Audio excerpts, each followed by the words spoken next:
Olá, sejam todos bem-vindos ao Cultura Geral, mais uma vez com uma pauta super importante, né? Embolando a língua aqui.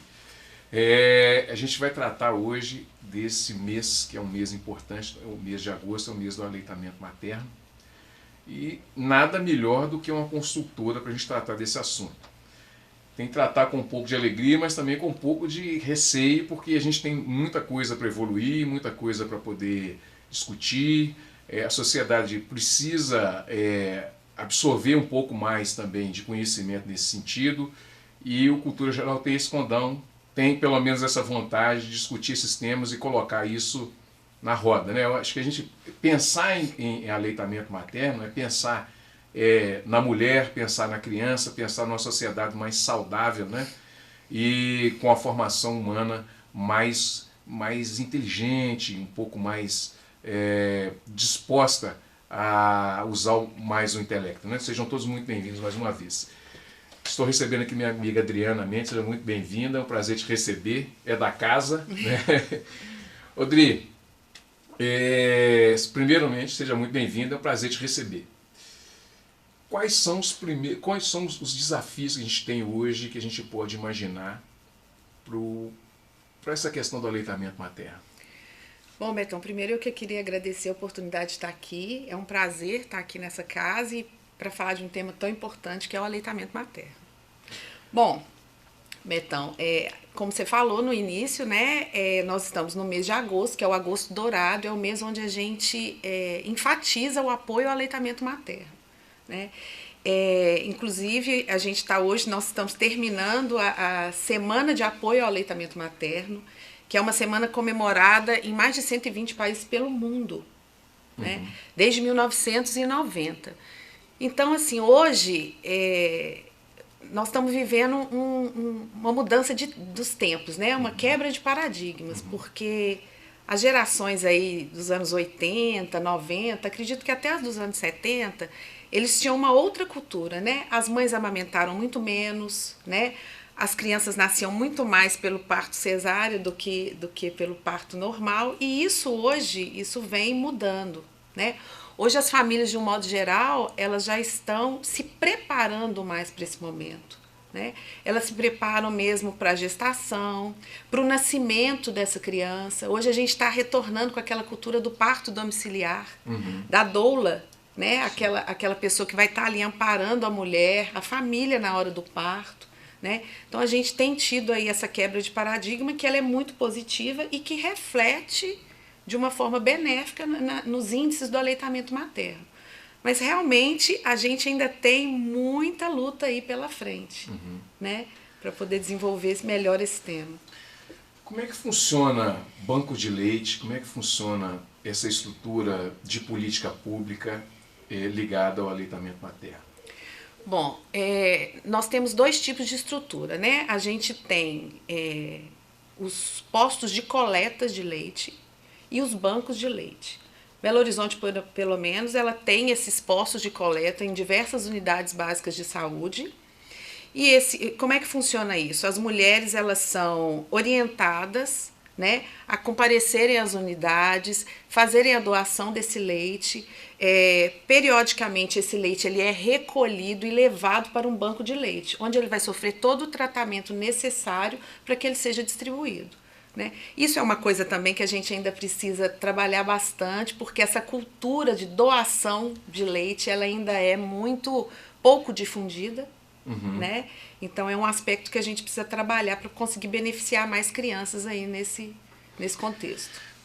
Odri, o Brasil, como é que a gente pode entender o Brasil? A gente estava falando aqui agora mesmo, até nos bastidores, que a gente vive numa cidade mais privilegiada. Mas se a gente abrir o leque, puxar uma lupa, a gente vai enxergar um Brasil que precisa compreender mais as funções, né, tanto do corpo humano, como também da importância de determinado tipo de atitude, como o aleitamento materno, a educação infantil e por aí vai. O Brasil tem evoluído nesse campo? Olha, agora mesmo, na semana passada, saiu um relatório da Unicef falando, dizendo dos índices de aleitamento materno, né? E o Brasil, ele está em torno de 40% dos bebês são amamentados exclusivamente até o 6º mês de vida.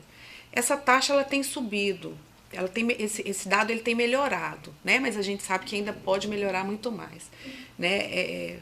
Pensa bem, uma população, só 40% das crianças receberem um leite materno, né? Que é uma coisa que não tem custo nenhum, que está ali com a mãe. Né? Isso é um dado que a gente tem que melhorar muito ainda. Mas esses dados eles estão subindo lentamente, mas a gente tem tido uma melhora disso aí.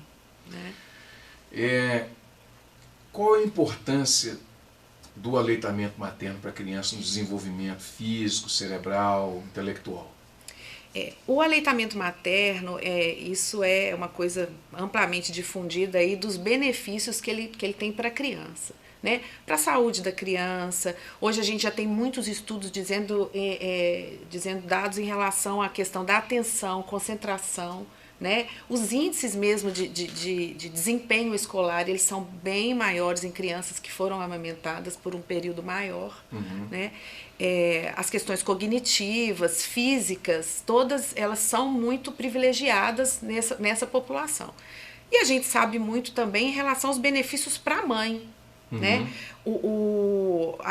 As mães que amamentam, principalmente aquelas que conseguem levar o aleitamento materno por mais de um ano, elas têm uma taxa bem reduzida em relação ao câncer de mama, câncer de ovário, diabetes e obesidade. Né? São dados bem relevantes em relação a isso. Então, quer dizer, num primeiro momento a gente já percebe que tanto a mãe quanto a criança são muito beneficiados. E também, né, a gente indo num contexto mais amplo, a gente consegue ver com relação até à questão dos gastos para o Estado, né, para o nosso país, porque assim, são crianças que têm uma saúde, né, elas adoecem muito menos, né, do que as outras que não tiveram essa oportunidade por qualquer motivo que seja. Tem uma alimentação específica que ajuda no aleitamento materno? Na produção de leite, as coisas? Não, o que acontece assim, né? A gente sabe que tem as crenças, né? Aquela história da canjica e tudo, mas assim, a gente não tem nada que diz, assim, a gente não tem nenhuma comprovação científica disso. O que a gente sabe é que uma mãe que se alimente bem, né? Que se hidrate, que tome água, que consiga, na medida do possível, descansar um pouco. A gente sabe que isso às vezes é um pouco difícil quando se está com um bebê em casa, né? Mas aquela mãe que consegue ter uma boa alimentação, um descanso, uma hidratação, ela já consegue ter uma condição melhor para a produção de leite. E claro que a gente não pode esquecer das questões psíquicas dessa mãe, do estado emocional dessa mãe, né? Por isso que hoje a gente batalha tanto em relação à rede de apoio em torno dessa mãe, né?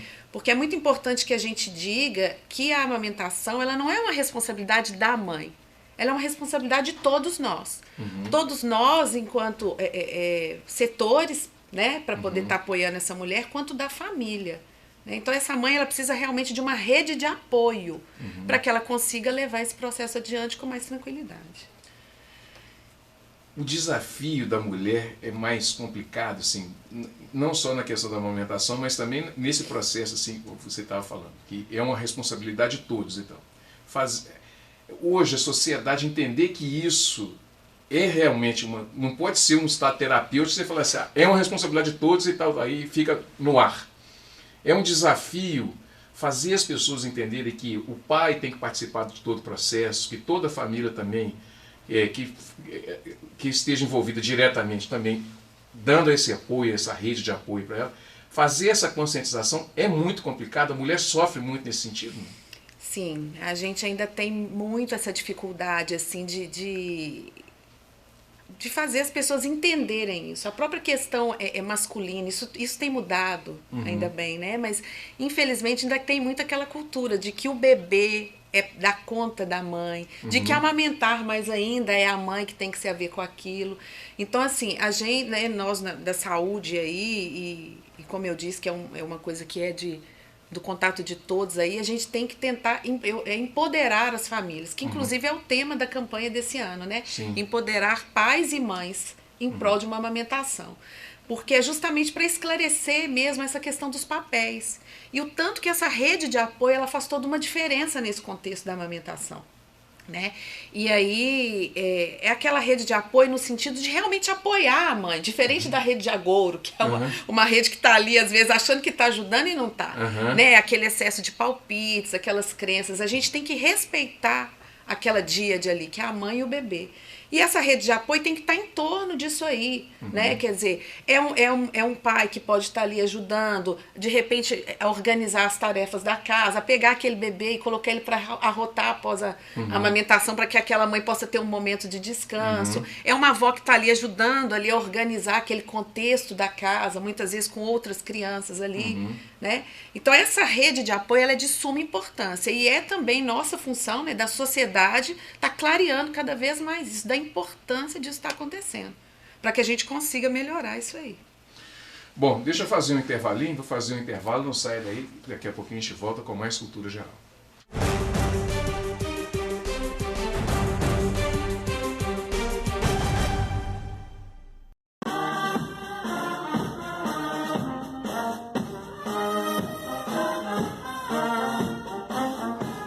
Viemos ver a banda tocar e namorar com meu marido. É um sentimento de recordação, de fase de criança, a gente vê as crianças correndo, participando, os pais. É um sentimento de família, é trazendo a família de volta. Um projeto como esse é interessante para a gente poder ver que nada está perdido, sabe? Ainda a gente pode tocar o coração de crianças. É um projeto para a cidade, assim, que é muito interessante para todos nós. Assim. Recorda tudo na vida da gente, infância de Nova Lima. Pessoal, vem aqui curtir uma música boa. Aqui tá muito bom. É uma descoberta, é um tesouro que a gente tem na cidade da gente. Hoje a gente vai falar uma coisa muito séria. Reciclagem é de jogar as coisas de vidro no lixo, as coisas de plástico, os jornais. Eles podem transformar lixo em brinquedo, em carrinho, ou em boneca, ou em boneca de lata. O lugar de lixo é na lixeira. Reciclagem para salvar o planeta. Apoio TV Banqueta.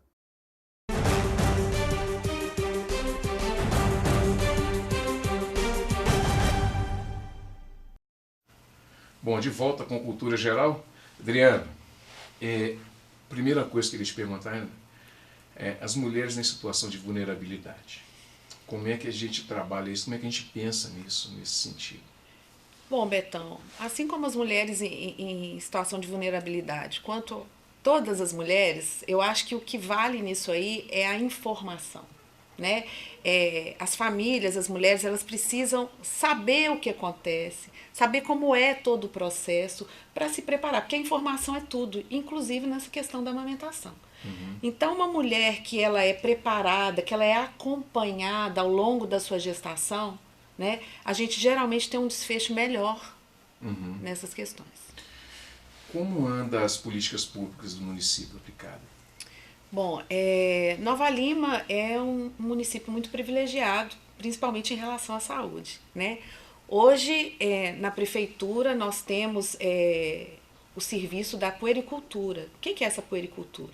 Essa puericultura é um serviço que faz um acompanhamento dessa mulher desde a gestação até os 2 anos de idade desse bebê. Nesse período, essa família e esse bebê passam por atendimento com vários profissionais dentro da atenção básica, né? Desde o médico, o enfermeiro, o pediatra, o fonoaudiólogo, o fisioterapeuta, terapeuta ocupacional, nutricionista, assistente social, terapeuta ocupacional, todos esses profissionais acompanham essa família e essa criança ao longo desses 2 anos de vida. Então, isso tem trazido um impacto muito importante nos nossos números, né? Principalmente em relação ao aleitamento materno, à introdução alimentar, ao desenvolvimento físico, psíquico, cognitivo dessa criança, né? Então, nós também à frente aí. Rodrigo, a vida moderna tem comprometido alguma coisa assim, não só também no aleitamento materno, mas também no comportamento mãe e filho, você acha que tem? É uma questão aí, né? A gente vive como eu estava dizendo, a gente tem uma quebra de paradigma em relação às décadas anteriores, porque as famílias, de um modo geral, elas estão retornando a questões, né, com relação ao parto humanizado, toda essa importância da amamentação. Mas, em contrapartida, aí, nós temos a mulher cada vez mais inserida no mercado de trabalho, né? Nós temos aí as questões da tecnologia, que de uma certa forma, se a gente não ficar bem atento e nos policiar, isso acaba interferindo nesse contato, né? Quando nasce um bebê, eu falo que nasce uma mãe, nasce um pai, nasce uma família com uma nova constituição, que não existia até então. Né? Então é todo um momento de um conhecimento, de um contato que ele é de suma importância para o resto da vida daquela família e daquele indivíduo. Né? Então, assim, essas questões da informática, né? Desse acesso que a gente está tendo é muito grande a isso tudo, as questões da inserção da mulher no mercado de trabalho, isso impacta também de uma certa maneira, né? Impacta negativamente nesse contexto todo. Então a gente tem que ficar equilibrando, né? Tem todo o lado positivo, porque esse acesso a essa tecnologia, ele facilitou muitas coisas, né? Até nessa questão de informação, de acesso. A mãe pesquisa, ela tem uma dúvida, né? Eu tô com um problema na pega, o meu bebê não tá pegando direito. Se ela jogar no YouTube, tem milhões de vídeos dizendo a respeito daquilo, né? Mas, por um outro lado, essa questão também pode estar afastando esse relacionamento e esse momento de convívio ali, que é tão importante para o conhecimento, para o estreitamento de laços que estão sendo construídos ali, né? Adriana, fonoaudiologia e amamentação. Bom, a fonoaudiologia está intimamente ligada à questão da amamentação, né? Primeiro pela própria questão da saúde, como um todo. Segundo, porque as questões da amamentação, elas impactam diretamente naquele indivíduo, nas questões respiratórias, as formações faciais, a própria arcada dentária, ela pode sofrer uma interferência muito grande, né? E pode existir uma diferença muito grande daquela criança que amamentou e daquela que não, daquela criança que usa uma mamadeira, que usa uma chupeta por um tempo prolongado. Isso tudo impacta muito nas funções que a gente chama de funções estomatognáticas, que é respiração, mastigação, o ato de engolir. Isso tudo está muito interligado. Então a amamentação, ela é a base, ela é a prevenção de todos esses problemas. Licença maternidade. Então, Betão, esse é um ponto também que a gente está na batalha aí, porque isso impacta diretamente as questões do aleitamento materno. E acaba que é meio um contrassenso, né? Porque o que a Organização Mundial de Saúde prevê que essa mãe, que esse bebê tenha um leite materno exclusivo até o 6º mês de vida, né? Mas as mães voltam a trabalhar com 4 meses. Isso eu estou dizendo das mães que estão aí com um vínculo empregatício, né? Porque a gente tem outras mães que não têm um vínculo e que muitas voltam com 1 mês pós-parto. Isso tudo compromete muito esse processo, né? As próprias empresas, dentro das empresas mesmo, são poucas as empresas que têm um lugar apropriado para aquela mãe que retornou ao trabalho, para que ela possa tirar o leite, para armazenar aquele leite, para que ela ofereça para o bebê, porque uma mãe que fica 8 horas fora de casa, né, ela fica 8 horas sem amamentar o seu filho. Se tudo estiver muito organizado, ela conseguiu ordenhar um leite para que esse leite seja oferecido para esse bebê na ausência dela. Mas o corpo dela ainda não está consciente de que naquele momento ela não está amamentando e ele continua produzindo leite. Então, quer dizer, se aquela mãe não faz uma ordenha, não retira aquele leite, ela pode ter problemas na saúde. Ela pode desenvolver uma mastite, né? A gente chama de mastite tardia, que é quando existe mesmo aquele leite parado ali na mama, ele infecta e pode gerar um processo para essa mãe. Então, quer dizer, o que é o ideal? O que seria o melhor dos mundos, né? Que a gente conseguisse ampliar essa licença maternidade aí. Nós sabemos que muitos locais já têm a licença maternidade de 6 meses, o que já melhorou bastante, mas ainda não é suficiente. Mas dentro desse panorama, que essa mãe conseguisse retornar com 6 meses ao trabalho, que no local de trabalho ela tivesse um lugar onde ela pudesse ordenhar esse leite, armazenar esse leite para que esse leite fosse aproveitado para esse bebê. Né? E o que a realidade diz para a gente, e principalmente nas classes mais vulneráveis, é que muitas vezes elas não têm condição nem de ordenhar, porque elas não têm um lugar para ordenhar esse leite. Elas não podem ordenhar.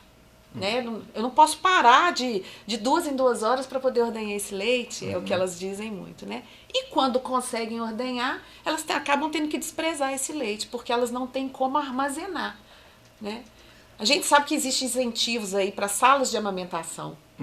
Inclusive, as empresas que são parceiras nesse processo, elas têm até um incentivo fiscal, né? O que é essa sala? É um lugar que seja, né, que a mãe tenha uma privacidade, que ela tenha uma poltrona para que ela possa fazer aquela ordenha e uma geladeira, né, devidamente adequada para que ela possa fazer o armazenamento desse leite. Quando ela acabar a jornada de trabalho, ela leva esse leite devidamente condicionado para que esse leite possa ser oferecido para o bebê, de repente, no dia seguinte. Adriana, além dos 6 meses, o ideal seria amamentar mais quanto tempo? Ah, sim. Bom, o ideal seria o leite materno exclusivo até o 6º mês de vida, que é quando a gente começa com a introdução alimentar. Esse bebê começa a ter contato com outros alimentos. E a partir daí, essa introdução, ela vai complementar o leite materno. Então, o ideal é que essa criança comece a ter contato com os alimentos, mas ela vai continuar mamando. Hoje, o que os estudos dizem é que o ideal é que essa criança conseguisse ser amamentada até 2 anos ou mais. Né? Nós já temos acesso a vários estudos dizendo do impacto nas questões escolares, né, cognitivas, atenção, concentração das crianças que conseguiram ser amamentadas por mais de 2 anos de vida. E aí esse processo ele vai evoluindo, né? Quer dizer, com 6 meses nós introduzimos a alimentação, essa introdução ela vai sendo gradual e a gente vai evoluindo ali até que por volta de 1 ano de vida essa criança já está com a comida da família, mas ela continua com o aleitamento materno. Essa é a nossa meta, né? E aí, dentro disso, a gente vai fazendo as adaptações conforme a realidade da família e todo esse contexto. Onde é que Gui entra nisso tudo aí? Como é que você começou com isso tudo? Pois é, então, né? Eu sempre fui muito uma defensora do aleitamento materno, né? E eu amamentei, graças a Deus eu consegui amamentar o Guilherme. Antes do nascimento do Gui, eu trabalhava em UTI neonatal e eu fazia essa coisa de ajudar as mães a ordenharem esse leite e tudo. Mas eu falo que a gente só tem a real noção do que é o processo quando você passa por ele. E aí veio o Gui e eu passei por todos os problemas que uma mãe pode passar num processo de amamentação. Né? Eu tive as fissuras mamárias, eu tive a mastite e não foi fácil vencer aquilo, mas eu falo que a partir daí eu quis mais ainda buscar o conhecimento para poder ajudar essas mães. Porque, e eu lembro que eu brincava muito, que eu falava assim, como que pode aquelas modelos tirarem aquelas fotos lindas amamentando, felizes, porque é um momento difícil. Não é em 100% dos casos, mas ele pode ser difícil. Mas se ele tiver um apoio, a gente consegue superar, que foi o que aconteceu comigo. Né? Eu tive uma rede de apoio, eu tive profissionais que me ajudaram e eu consegui superar essas dificuldades. E a partir daí eu busquei mais e mais conhecimento para que eu também consiga ajudar essas mães a vivenciarem esse momento que inicialmente pode ser difícil, mas é maravilhoso. É desafiador? Desafiador.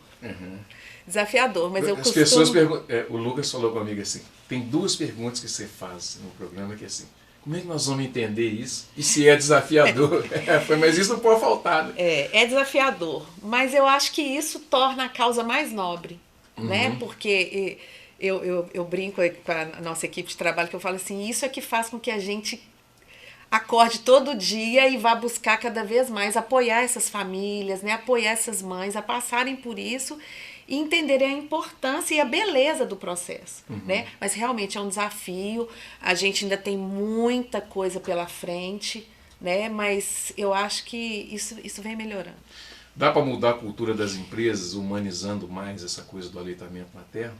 Essa é uma das vertentes que a gente trabalha, justamente tentando sensibilizar os empregadores da importância, né, de quanto isso vai beneficiar para aquela funcionária. Né? É uma mãe que vai estar mais tranquila, é uma mãe que vai ter um bebê mais sadio, ou seja, ela não vai se ausentar tanto do trabalho para levar o filho ao médico porque ele está doente.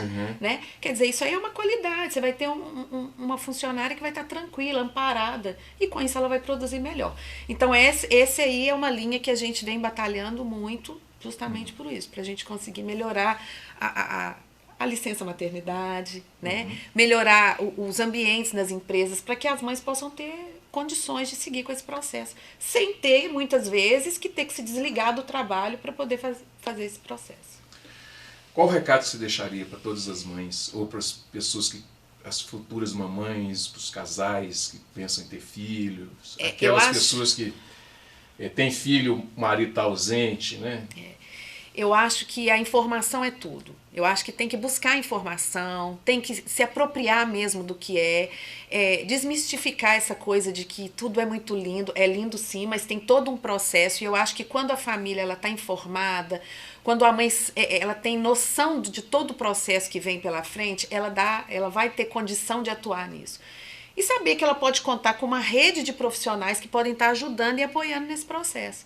E que aí, no final das contas, aí se torna lindo, né? E eu acho que é isso aí que paga muito o trabalho da gente, porque às vezes você acompanha uma mãe, uma família que está num processo sofrido, mas a gente vai intervindo e a família vai se reestruturando naquilo ali, e aí quando a gente vai terminar a puericultura desse menino com 2 anos, a família fala, nossa, foi maravilhoso, né? E eu acho que é isso aí que faz a gente seguir adiante e tocar o barco. É satisfatório, né? Muito. Bom, gente, chegamos ao final do programa Cultura Geral. Um grande abraço. Obrigado, Adriana. Obrigada a você. Bom, amanhã estaremos de volta com mais Cultura Geral. Não perca. Um grande abraço e até amanhã, se Deus quiser.